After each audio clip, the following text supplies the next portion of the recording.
Suatu hari Nabi SAW pernah mengantar jenazah sahabatnya.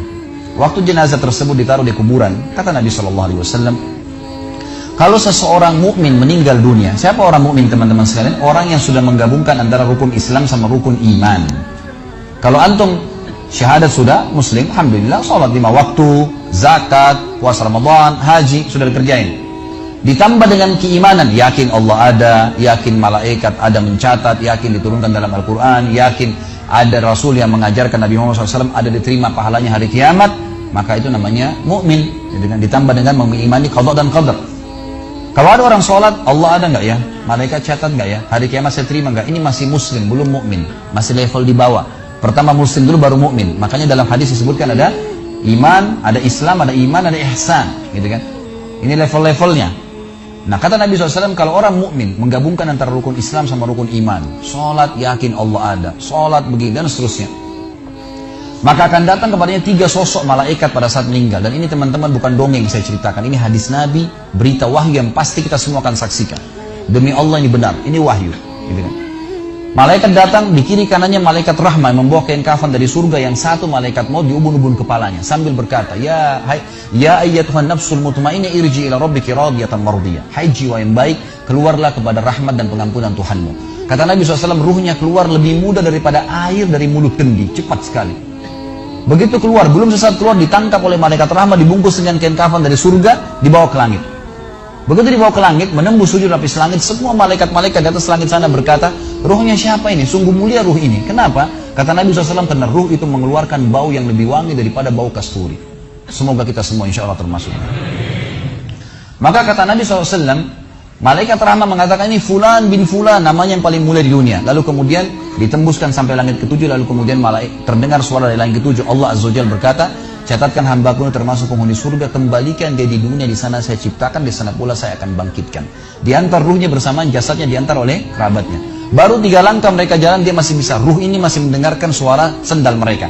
Lalu malaikat datang mendudukkan dia lalu berkata, siapa Tuhanmu, siapa nabimu, apa kitabmu? Lalu dia kalau orang beriman, kata Nabi SAW, Allah berfirman, yuthabbitullahu alladhina amanu bil qawli tsabit fil hayatid dunya fil akhirah. Allah akan tetapkan jawaban di lisan orang-orang beriman di dunia. Kalau dia belajari agama ini lalu ditanya kenapa kau sholat, kenapa kau puasa, dia akan punya jawaban dari wahyu. Dan di akhirat, kata ulama tafsir, adalah yang dimaksud pertanyaan mungkar nakir atau malaikat di kuburan.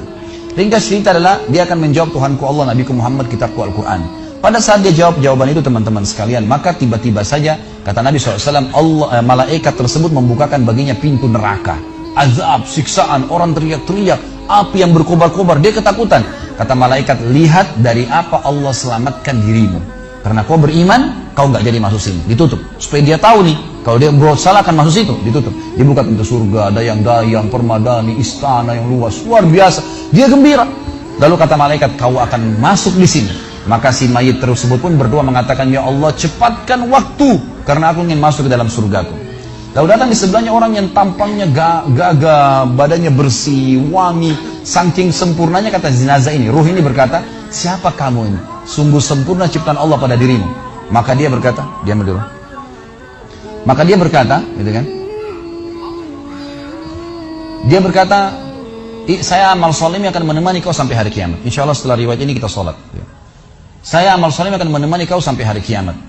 Maka kata Nabi SAW, terdengar suara, ya, Allahu alam di sini disebutkan Allah atau malaikatnya, tapi yang jelas menyampaikan dari Allah Subhanahu wa taala, lapangkan kuburan hambaku ini seluas pandangan matanya dan bukakanlah pintu surga baginya setiap pagi dan petang dia melihat, maka jadilah kuburannya taman dari taman surga sampai hari kebangkitan.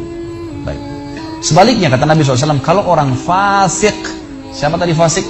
Muslim yang masih berbuat maksiat. Teman-teman hati-hati, jangan kena mengandalkan sudah syahadat kemudian bebas berbuat dosa. Hati-hati. Fasik dan orang kafir proses matinya sama. Kata Nabi SAW, orang fasik dan orang kafir akan datang kepadanya 3 malaikat. 2 malaikat azab di kiri kanannya, 1 malaikat maut di ubun-ubun kepalanya yang berkata, hai jiwa yang busuk, keluar kepada kemurkaan Tuhanmu. Maka ruhnya berantakan di tubuhnya, tidak berani keluar. Lalu malaikat maut menariknya dengan keras, ibaratnya seperti bulu domba yang dibasahkan, dililitkan di pohon berduri lalu ditarik dengan keras sehingga berantakan bulu domba itu. Keluar, belum saat keluar ditangkap oleh malaikat azab, dibungkus dengan kain kafan dari neraka, dibawa. Baru langit pertama nggak dibukain pintu oleh para malaikat. Lalu malaikat langit berkata, siapa ruh ini? Sungguh buruk ruh ini. Kenapa? Kata Nabi SAW, karena ruh itu mengeluarkan bau yang lebih busuk daripada bau bangkai. Wa na'udzubillah. Lalu malaikat azab membawa mengatakan, ini ruhnya Fulan bin Fulan, ya, orang yang disebutkan nama paling buruk di dunia. Lalu terdengar suara dari langit, Allah berkata, catatkan hambaku ini termasuk penghuni neraka. Di sana, kembalikan dari dunia, di sana saya ciptakan, di sana pula saya akan bangkitkan. Di antara ruhnya bersamaan pengantarnya mengantar jenazahnya. Begitu masuk dan 3 langkah, ya, orang-orang mengantarnya lewat, malaikat datang mendudukkan dia, mengatakan siapa Tuhanmu, siapa Nabimu, apa kitabmu. Walaupun muslim, rekam baik-baik ini, ya, lahir dalam keadaan Islam, sesekali sholat, fasik, masih banyak masih tidak tobat sebelum meninggal, sama. Jawabannya kata Nabi SAW dengan orang kafir, innama aqulu kama kana yaqulun nas. Saya nggak tahu, saya cuma ikut-ikut dulu orang bilang apa, nggak bisa jawab. Lalu kemudian dibukakan baginya pintu surga, dayang-dayang, permadani, istana, pemandangan yang luar biasa, gitu kan? Maka dia kagum, kata malaikat, lihat dari apa kau haramkan dirimu. Dulu kau bisa masuk sini, tapi kau tidak mau, ditutup. Dibuka pintu neraka, azab, siksaan, orang dipotong, teriak-teriak kesakitan. Lalu dia ketakutan, kata malaikat, ini tempat kau selamanya, kau tidak akan bisa lari. Maka dia berdoa mengatakan, ya Allah, jangan kau cepatkan waktu karena aku tidak ingin masuk ke dalam nerakaku.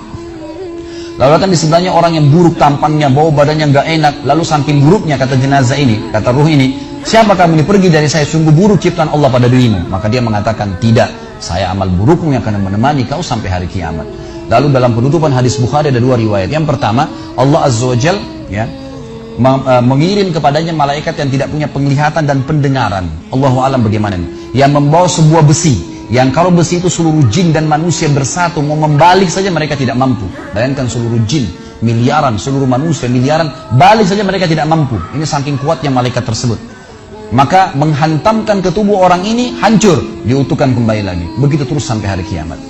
Riwayat yang kedua mengatakan, Allah Azza wa Jal membuat dinding kuburannya merenggut tubuhnya, menjepit tubuhnya sampai seperti ini tulang rusuknya. Kembali lagi. Kata ulama hadis digabungkan keduanya. Dipukul sambil diremukkan, dikembalikan lagi. Begitu terus sampai hari kiamat.